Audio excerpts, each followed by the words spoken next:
Hello guys, let's see prolactinoma. Uh, First is definition. It is a lactotroph pituitary adenoma. So adenoma means that's a benign tumor.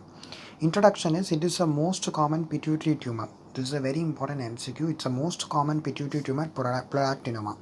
Epidemiology is 30 to 40 years old male women will be getting more common when compared with other persons.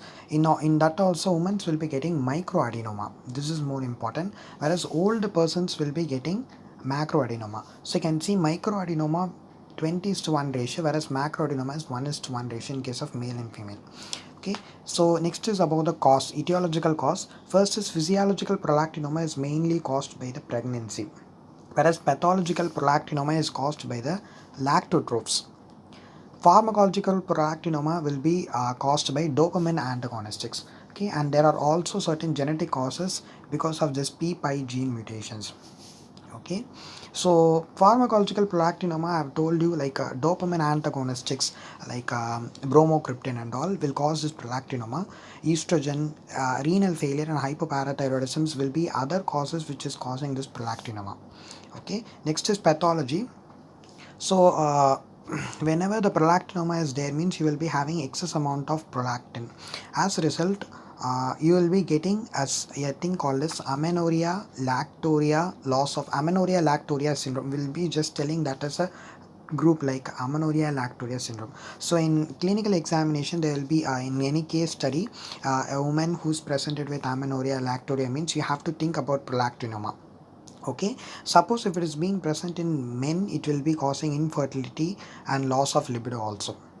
Okay, so it's a benign tumor, so gross will be, it will be encapsulated benign tumor, that much it is not, it will not be metastasized, whereas in histology it's sparse granulated. Okay, sparse granulated with sometimes it can also be densely granulated prolactinoma also. So this is another important point. Prolactinoma will undergo dystrophic calcification where you can see blue color psammoma bodies like this. So when you take a prolactinoma, sorry, so like this blue color psammoma bodies will be present in the prolactinoma. This is something you have to remember. Histology, prolactinoma will be consisting of psammoma bodies. Okay, now the serum prolactinoma, in case of lab diagnosis, the serum prolactinoma will be more than 250 uh, microgram per deciliter.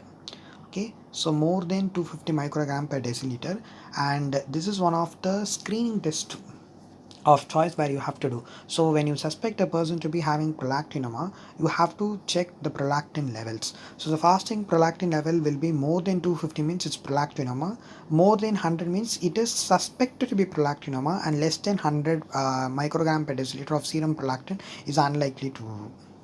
Okay, so whatever you take for, so another important point here is for all the brain and the most common investigation of choice will be your MRI. Brain brain related pathology, MRI will be the investigation of choice, but since it takes a little bit longer, will take CT.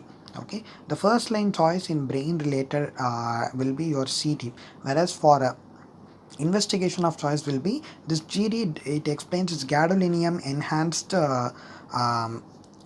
Okay, in gadolinium enhanced MRI you can see this like this. So treatment is, in case of prolactinoma, you will be giving so you have to surgically resect this from the surgically resect, and you have to give bromocriptine, a dopamine antagonistic. Thank you.